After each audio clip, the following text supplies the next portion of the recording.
রুকমিলা জামান, সাবেক chairman UCBL সহ মোট 28 জন কর্মকর্তার বিরুদ্ধে মামলা রুজুর সিদ্ধান্ত গৃহীত হয়েছে।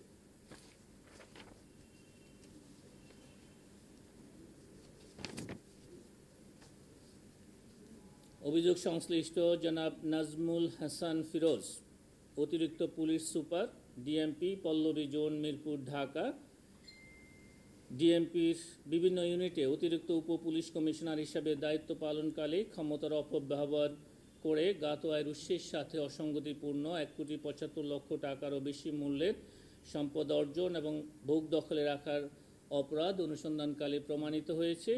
এই কারণে তার বিরুদ্ধে দুর্নীতি দমন কমিশন আইন 2004, দুর্নীতি প্রতিরোধ আইন 1947-এর 5-2 ধারায় একটি মামলা রুজুর সিদ্ধান্ত গৃহীত হয়েছে।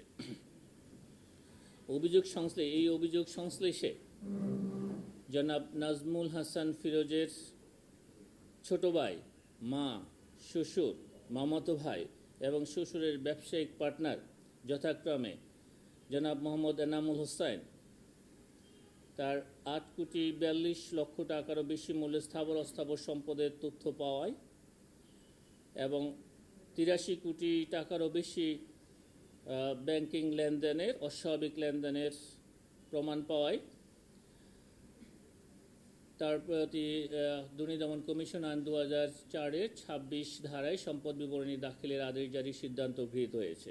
এছাড়া জনাব নাজমা বেগম, জনাব এ.কে.এম. সাদাত হোসেন বকুল, জনাব মোহাম্মদ নিজামউদ্দিন পান্না এবং জনাব মোহাম্মদ মুস্তফা খান, যারা জনাব নাজমুল হাসানের নিকট আত্মীয়, তাদের সকলের প্রতি দুর্নীতি দমন কমিশন আইন 2004-এর 26(1) ধারায় সম্পদ বিবরণী দাখিলের আদেশ জারির সিদ্ধান্ত গৃহীত হয়েছে।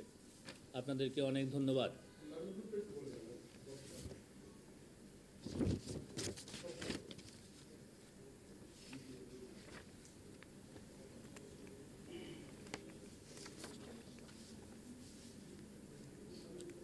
পরস্পর যোগসাজশে অপরাধমূলক বিশ্বাসভঙ্গ এবং ক্ষমতার অপব্যবহারপূর্বক প্রতারণা ও জাল জালিয়াতির মাধ্যমে কোনোরূপ পণ্য ক্রয় বিক্রয় না করেই 950 কোটি টাকার ভুয়া ডিল করত উক্ত অর্থ আত্মসাৎ করার অপরাধে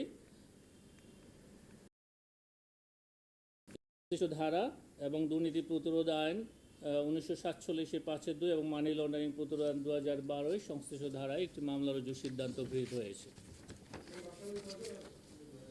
এই মামলায় আসামির সংখ্যা হচ্ছে 30 জন। এটা মূল বিষয়টা হচ্ছে নাম সর্বস্ব প্রতিষ্ঠান খুলে, যার নাম হচ্ছে মার্কেট মাস্টার অ্যানালাইজার, যিনি নাবিল গ্রুপ অফ ইন্ডাস্ট্রিজের কর্ণধার এবং ব্যবস্থাপনা পরিচালক জনাব আমিনুল ইসলাম ওরফে স্বপনের সম্পর্কীয় মামা এবং তার কর্মচারী।